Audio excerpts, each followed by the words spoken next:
Assalamualaikum warahmatullahi wabarakatuh. Sebelumnya perkenalkan, nama saya Muhammad Fadilah Nur Rahman. Saya dari kelas NSDN MN22H.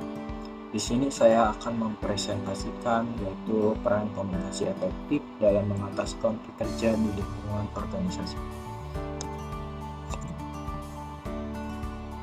Untuk materinya yaitu ada 6 materi. Yang pertama pendahuluan, penyebab konflik kerja, dampak negatif konflik kerja. Yang keempat peran komunikasi efektif dalam mengatasi konflik kerja. Yang kelima strategi dan teknik komunikasi efektif. Dan yang keenam ada studi kasusnya juga.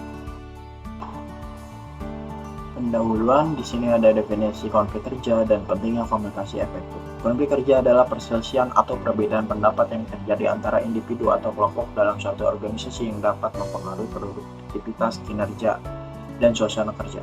Konflik kerja dapat timbul akibat perbedaan nilai, tujuan, persepsi, dan kepentingan atau gaya komunikasi antara anggota organisasi.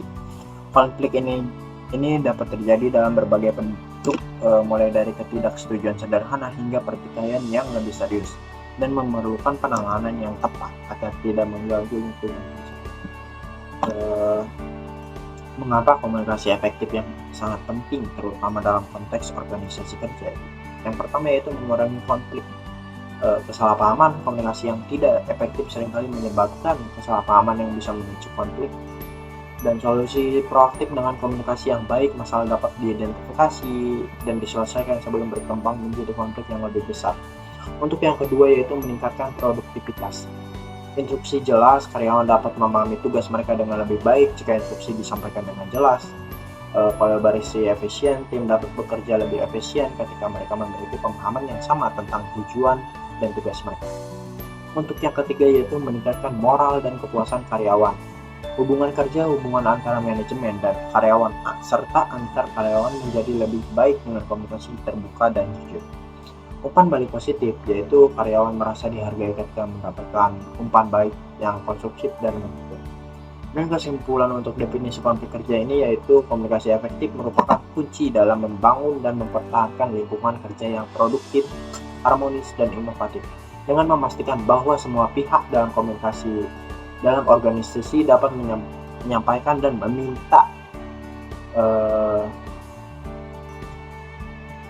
menyampaikan dan menerima informasi yang jelas dan tepat. Organisasi dapat menghindari banyak masalah potensial dan mencapai tujuan mereka dengan lebih efisien. Untuk yang kedua ada pentingnya komunikasi efektif. Komunikasi efektif adalah proses menyampaikan informasi, ide, dan pesan dengan cara yang jelas, tepat, dan dapat dimengerti oleh semua pihak yang terlibat. Perbedaan nilai dan keyakinan dalam lingkungan kerja di tempat kerja dapat menyebabkan berbagai masalah jika tidak dikelola dengan baik.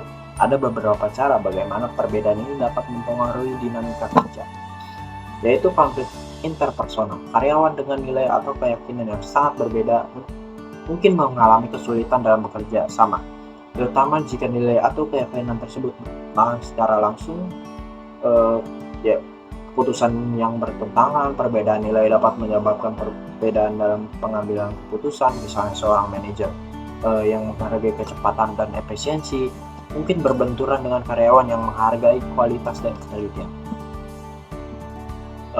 Ada juga budaya organisasi. Perbedaan nilai dan keyakinan dapat mempengaruhi budaya organisasi secara keseluruhan. Jika tidak ada upaya untuk menyelaraskan nilai dan keyakinan, organisasi dapat mengalami ketidakharmonisan dan kurangnya rasa persatuan. Penerimaan dan toleransi. Karyawan yang tidak merasa bahwa nilai dan keyakinan mereka dihargai mungkin merasa tidak nyaman atau kurang motivasi.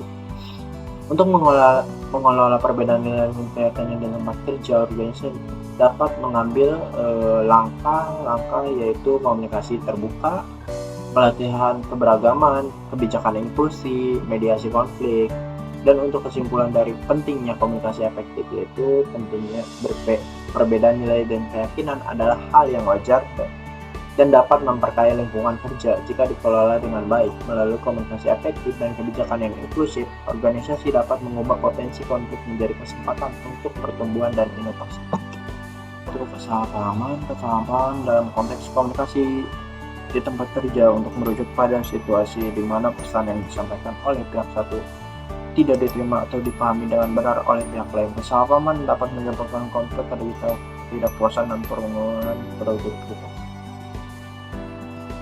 Penyebab kesalahpahaman yaitu ada kurangnya kejelasan dalam komunikasi, asumsi yang salah, perbedaan bahasa dan budaya, gangguan atau kebisingan, komunikasi non-verbal dan yang tidak konsisten, keterbatasan media komunikasi. Untuk dampak kesalahpahaman yaitu konflik, ketegangan, penurunan produktivitas, kehilangan kepercayaan, penurunan moral karyawan. Untuk cara mengatasi kesalahpahaman ini yaitu komunikasi yang jelas dan terstruktur, verifikasi dan klarifikasi, menghargai perbedaan budaya, penggunaan media yang tepat, mendengarkan aktif, peningkatan keterampilan komunikasi.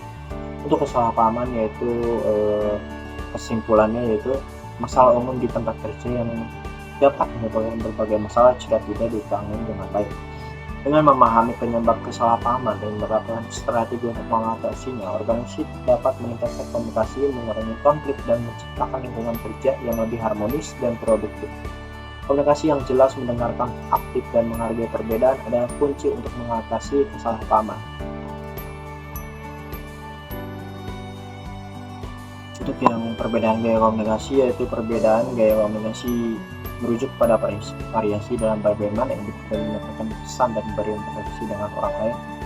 Ini dapat mencakup perbedaan dalam penggunaan kata-kata, gaya berbicara, ekspresi wajah, bahasa tubuh, dan cara individu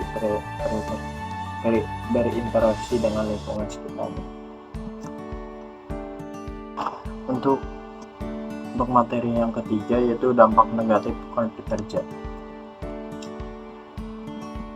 Di sini ada penurunan produktivitas. Penurunan produktivitas merujuk pada kondisi di mana tingkat efisiensi atau kinerja suatu individu, tim, atau organisasi menurun dan tingkat yang seharusnya atau yang diharapkan. Penurunan ini dapat disebabkan oleh berbagai faktor, termasuk kurangnya motivasi kerja, masalah kesehatan, ketidaksesuaian antara keterampilan dan tugas, kurangnya sumber daya atau alat kerja, konflik antar pribadi atau dalam tim, kondisi lingkungan kerja yang tidak mendukung, kurangnya keterlibatan atau pemimpin yang kurang efektif. Cara untuk menangani penurunan menggunakan identifikasi akar penyebabnya dan upaya untuk mengatasi masalah tersebut agar individu, tim, atau organisasi dapat kembali berkinerja maksimal. Yang kedua ada stres dan ketegangan. Stres dan ketegangan merujuk pada kondisi psikologis dan fisik yang timbul sesuai respon terhadap tekanan keduanya. Seringkali terkait erat karena stres dapat menyebabkan ketegangan fisik dan emosional. Pengelolaan stres dan ketegangan penting untuk kesejahteraan mental dan fisik seseorang, serta untuk menjaga produktivitas dan kualitas hidup yang baik atau beban yang dirasakan seorang pekerja. Penyebab umum penurunan moral termasuk seperti kepemimpinan yang buruk, kurangnya pengakuan beban kerja yang berat, ketidakjelasan peran, kondisi kerja yang buruk, kurangnya kesempatan pengembangan ketika karyawan merasa tidak ada peluang untuk perkembangan karir, konflik antar rekan kerja, ketegangan atau konflik di antara anggota tim dapat mengurangi semangat dan kolaborasi. Penurunan moral dapat berdampak negatif pada kinerja individu dan tim serta pada keseluruhan suasana kerja di organisasi. Untuk mengatasi masalah ini, penting bagi manajemen untuk memahami penyebab dan mengambil langkah-langkah untuk meningkatkan kesejahteraan dan kepuasan karyawan. Untuk yang keempat yaitu peran komunikasi efektif dalam mengatasi konflik kerja. Peran komunikasi efektif dalam mengatasi konflik kerja: mendengarkan secara aktif, mendengarkan dengan penuh perhatian, membantu memahami sudut pandang orang lain dan mencegah kesalahpahaman. Menggunakan bahasa yang jelas dan tepat, menggunakan bahasa yang tidak ambigu dan sesuai dengan konteks dapat menghindari kebingungan. Memberikan umpan balik yang konstruktif, umpan balik yang membangun, membantu individu untuk mengetahui kekurangan dan memperbaikinya tanpa menimbulkan konflik lebih lanjut. Untuk yang keempat yaitu mengendalikan emosi. Komunikasi yang dilakukan dengan tenang dan tanpa emosi berlebihan membantu dalam menyelesaikan konflik secara rasional. Mencari solusi bersama, melibatkan semua pihak dalam mencari solusi yang saling menguntungkan dapat mengurangi konflik dan yang sama. Yang kelima yaitu strategi dan teknik komunikasi efektif.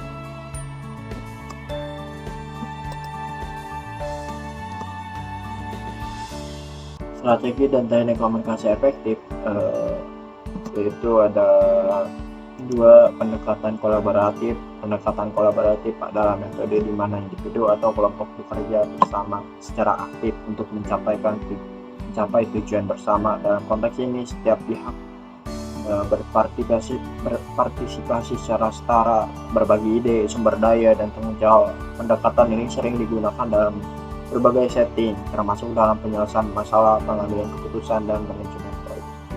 Untuk penerapan dalam lingkungan kerjanya yaitu proyek tim menggunakan pendekatan kolaboratif. Dalam proyek tim, untuk memastikan semua anggota berkontribusi dan terlibat. Rapat dan diskusi mendorong partisipasi aktif dalam rapat dan diskusi untuk mendapatkan berbagai perspektif. Pemecahan masalah melibatkan semua pihak terkait dalam pemecahan masalah untuk menemukan solusi terbaik. Menyelesaikan konflik menggunakan pendekatan kolaboratif untuk menyelesaikan konflik di tempat kerja secara konstruktif. Dengan mengadopsi pendekatan kolaboratif, organisasi dapat menciptakan lingkungan kerja yang lebih harmonis, produktif, dan inovatif. Untuk yang kedua yaitu komunikasi nonverbal. Komunikasi nonverbal memainkan peran yang sangat penting dalam dunia kerja. Ini membantu dalam menyampaikan pesan, membangun hubungan, dan menciptakan lingkungan yang efektif dan produktif. Pentingnya komunikasi nonverbal yaitu melengkapi komunikasi verbal, membantu memperjelas atau menekankan pesan yang disampaikan secara verbal, mengungkapkan emosi, ekspresi wajah, dan gerakan tubuh, seringkali lebih jujur dan langsung dalam mengungkapkan perasaan seseorang. Membangun hubungan, sentuhan kontak mata, dan jarak interpersonal dapat membangun atau memperkuat hubungan interpersonal. Mengatasi batasan bahasa, membantu komunikasi antara individu yang tidak berbicara bahasa yang sama, memberikan konteks tambahan atau makna pada kata-kata yang diucapkan. Komunikasi nonverbal adalah komponen penting dari interaksi manusia dan pemahaman yang baik. Tentangnya dapat meningkatkan efektivitas komunikasi serta membantu membangun hubungan yang lebih baik dan lebih berarti. Untuk yang keenam yaitu studi kasusnya, yaitu ada perusahaan besar yaitu Google. Konflik kerja di Google dan peran komunikasi efektif dalam menyelesaikan. Untuk latar belakangnya yaitu ada perusahaan Google, salah satu perusahaan teknologi terbesar di dunia, terkenal dengan budaya kerja inovatifnya. Namun seperti perusahaan besar lainnya, Google juga menghadapi tentang terkait konflik kerja. Pada tahun 2018 terjadi konflik signifikan antara manajemen Google dan karyawan terkait kebijakan perusahaan mengenai penanganan kasus pelecehan seksual. Masalah muncul ketika laporan media mengungkapkan bahwa Google memberikan paket pesangon besar kepada eksekutif yang meninggalkan perusahaan setelah dituduh melakukan pelecehan seksual. Hal ini memicu kemarahan di kalangan karyawan yang merasa bahwa perusahaan tidak mengambil tindakan yang cukup tegas terhadap pelanggaran serius tersebut. Untuk solusi atau pendekatan yang diambil oleh Google diantaranya yaitu identifikasi konflik, workshop karyawan, pertemuan terbuka dan diskusi, komunikasi transparan, dan reformasi kebijakan. Komunikasi terbuka dan respon yang cepat dari manajemen membantu meredakan ketegangan dan memperbaiki hubungan antara karyawan dan manajemen. Reformasi kebijakan menunjukkan komitmen perusahaan untuk menciptakan lingkungan kerja yang lebih aman dan adil. Ini juga meningkatkan kepercayaan karyawan terhadap manajemen dan memperkuat budaya transparansi di Google. Untuk kesimpulan dari studi kasus ini yaitu menunjukkan bagaimana komunikasi efektif dan respon cepat dari manajemen dapat mengatasi konflik kerja yang signifikan. Dengan mendengarkan keluhan karyawan, mengadakan dialog terbuka, dan melakukan reformasi kebijakan, Google berhasil meredakan ketegangan dan memperbaiki hubungan internal. Yaitu komunikasi yang transparan dan tanggap terhadap masalah karyawan adalah kunci dalam menciptakan lingkungan kerja yang harmonis. Sekian dari saya, kurang lebihnya saya mohon maaf. Wassalamualaikum warahmatullahi wabarakatuh.